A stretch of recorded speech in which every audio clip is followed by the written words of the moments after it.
بسم الله، أول حاجة كده معايا كوباية إلا ربع من السكر، معايا بيضتين يكونوا بدرجة حرارة المطبخ، يعني مخرّجينهم من التلاجة من قبلها بنُص ساعة، بعد كده ضِفت شوية من الفانيليا، معلقة كبيرة من الخل، وطبعًا معروف إن مع البيض لازم نحط خل عشان ريحة البيض، وعشان كمان هو مهم جدًا في الكيكة بيخلّيها بيضة وهشة من جوّه، هاضرب كويس جدًا، لا مضرب كهربا ولا عجان ولا خلاط ولا أي حاجة، هاضربهم كده كويس جدًا بإيديّا، بعد كده هاضيف نُص كوباية من النشا بالطريقة دي،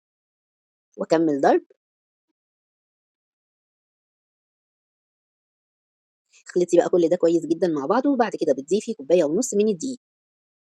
طب فين يا سهير الحليب، فين الزيت؟ هاقول لكم جاي في الخطوة اللي بعد كده. بعد كده ضِفت باكو وبيكنج باودر ده 16 جرام أو 14 جرام المتوفر عندِك، هنلاحظ كده إن القوام بدأ يتقل معانا ويبقى كإنه قوام بسكوت مش كيكة، ده المطلوب زي ما أنتم شايفين بالشكل ده بُصّوا، تفضلي تخلطي فيه لحد ما يتكوّن يبقى بالشكل ده. هنعمل إيه بقى في اللبن والزيت أو الحليب يعني والزيت، هاجيب كده نُص كوباية من الزيت وأضيف عليها كوباية من الحليب وآخد الكلام ده كله أغليه على النار، عايزاه يبقى مغلي، من أحلى وأطعم الكيكات الكيكة اللي بتبقى بالحليب المغلي، تمام كده؟ بعد ما غليتهم وعملوا كده بُصّوا زي ما أنتم شايفين، شايفين عاملين إزاي بيطلّعوا بخار كده، هانزل بيهم على الكيك وواحدة واحدة كده، كل التكتلات دي هتفُك معايا، ما تخافيش أبدًا ولا تقلقي، كيكة مش هتبوظ، البيض مش هيستوي ولا أي حاجة من الكلام ده، بالعكس هيدّي الكيك هشاشة وطراوة تحفة. هاقلّب كويس جدًا بالشكل ده لحد ما يتفك معايا في ثواني وبيكون اتفك، ما يبقاش في أي تكتلات ويبقى القوام كده قوام كيكة كده مضبوط، تمام؟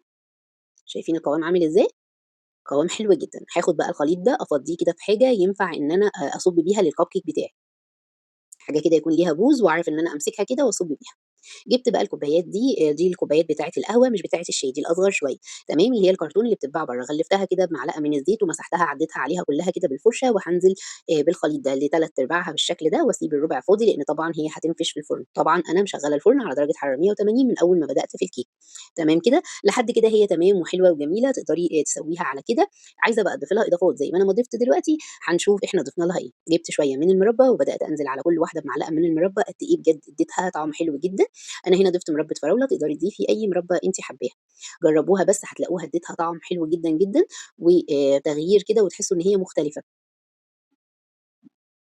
بعد بقى ما حطيت المربى هابتدي أحط شوية من الchocolate chips وده اختياري بالنسبة لِك، حابة تضيفيه ضيفيه، مش حابة خلاص، chocolate chips هيدّيها طبعًا طعم وكمان هيدّيها شكل حلو. تقدري تحطي فواكه مجففة، شوكولاتة خام، شوكولاتة فرماسيل، أي حاجة أنتِ حاباها تقدري تضيفيها من فوق الوش وممكن تستكفي بالمربى بس وتدخّليها الفرن على كده. تمام، طبعًا أنا مسخّنة الفرن من قبل كده، هادخّلها بقى الفرن على درجة حرارة 180 في الرف الوسطاني من تحت بس مش هتاخد يعني تِلت ساعة بالكتير وهتكون استوت، تختبريها بقى بخِلّة أو سكينة كده وطبعًا هيكون استوت بعد 20 دقيقة، الخِلّة أو السكينة هتطلع نضيفة، سيبيها تبرد خالص وبعد كده مسحت وشّها كده بمسحة بسيطة من المربى عشان تدّيها اللمعة الحلوة دي، شايفين عاملة إزاي؟ بجد جميلة جدًا، جدًا والمقدار ده عمل لي 7 كوبايات زي ما أنتم شايفين، طبعًا تقدري تحطيها في قوالب الcupcake عادي خالص براحتك، بس عايزة أقول لكم بقى قد إيه هي إسفنجية من جوّه وهشة وجميلة جدًا، جدًا وخفيفة. طعمها في منتهى الجمال، عجبت ولادي جدًا وإن شاء الله تعجب ولادِك، لايك وشير بقى للفيديو وبس كده.